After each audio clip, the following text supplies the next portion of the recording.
Hello coucou de petite vidéo, je fais mon cinéma pour parler cinéma. Puisque je suis allé voir aujourd'hui en salle le film japonais de Kazuya Shireshi, Le joueur de Go. Je vous débriefe très vite fait l'histoire. Un ancien samouraï qui s'appelle Yanagida et qui a été dans l'obligation de quitter son maître, mène une vie plutôt tranquille avec sa fille, il est veuf, et pour vivre, sa fille qui est presque une jeune femme, hein. Lui, il a petite cinquantaine d'années, et il passe ses journées à jouer au jeu de Go, et aussi, pour gagner sa vie, il fait de la gravure. Donc, on assiste à cette petite vie qu'il a de joueur de Go passionné. Et en fait, il se trouve que son honneur a été mis à mal, et donc par des choses, par des gros mensonges, et il va vouloir se récupérer son honneur, il va vouloir se venger, hein, tout simplement. Et donc il va utiliser la technique du jeu de Go pour retrouver son honneur. Je ne vous raconte pas la fin, parce que ce film débriefé comme ça, c'est un peu, on ne sait pas trop à quoi s'attendre. Donc il faut le voir, le film. Et ben, je peux vous dire que j'ai été bluffé. Parce que, alors, c'est un film qui dure 2 heures, mais qui est remarquable à plusieurs points de vue. Je vous explique pourquoi j'ai beaucoup aimé. Alors, déjà, au niveau image, c'est magnifique. Magnifique, c'est très très bien filmé. Il y a beaucoup de gros plans, mais ce n'est pas du tout gênant. Je ne sais pas techniquement comment c'est filmé, hein, je n'y connais rien des techniques. Et alors, il y a ce jeu de Go que je ne connais pas.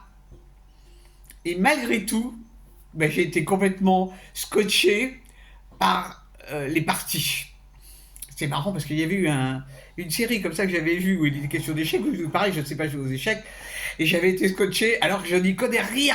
Et là, même quand on ne connaît pas, on est vraiment curieux de chaque mouvement qui se passe sur ces tables de jeu. C'est incroyable.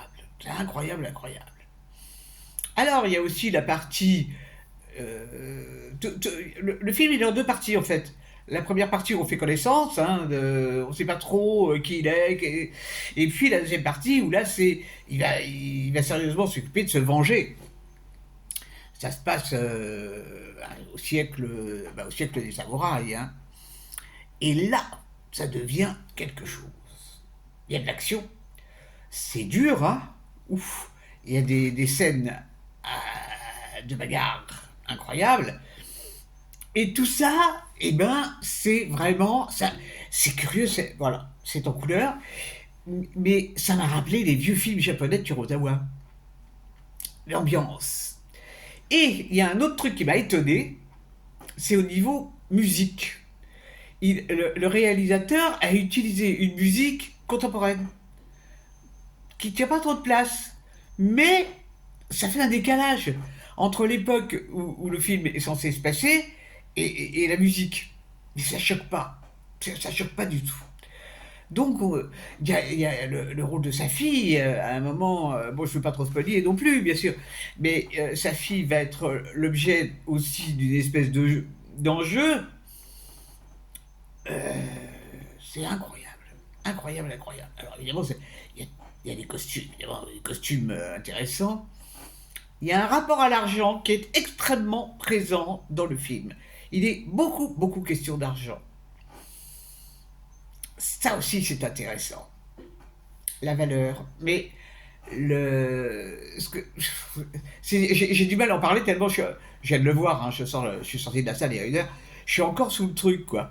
Et vraiment, bon, la fin est magnifique. La fin est magnifique, même si je dis pas comment c'est.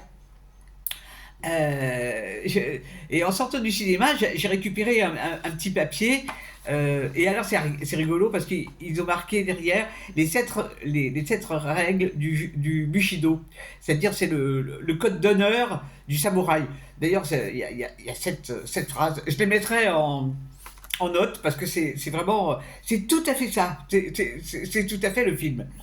Donc ça résume bien mieux que moi l'enjeu du film. Et vraiment, euh, je suis content de l'avoir vu. Bon, je devais le voir hier, bon, puis pour raison X, Y, je ne suis pas allé. Vraiment, un film qui sort de l'ordinaire. Le réalisateur dit des choses sur la vie, bien sûr. Et on peut faire des rapprochements avec ce qui se passe maintenant. Oh là là, ça serait intéressant. Nous manquons de samouraï, c'est très net, nous manquons de samouraï. Hélas, on a des clowns à la place. C'est différent. C'est différent. Bon, allez. Je mettrai le nom des acteurs en annexe. Donc ça s'appelle Le Joueur de Go. Et c'est un film que je vous recommande chaudement parce que ça n'est pas quelque chose d'ordinaire. J'espère que vous êtes tous en pleine forme. Et je vous dis salut, salut, à la prochaine pour parler cinéma ou autre. Je vais mettre en annexe, en post, les 7 règles du samouraï. L'idéal. Je vous dis salut, salut, à la prochaine.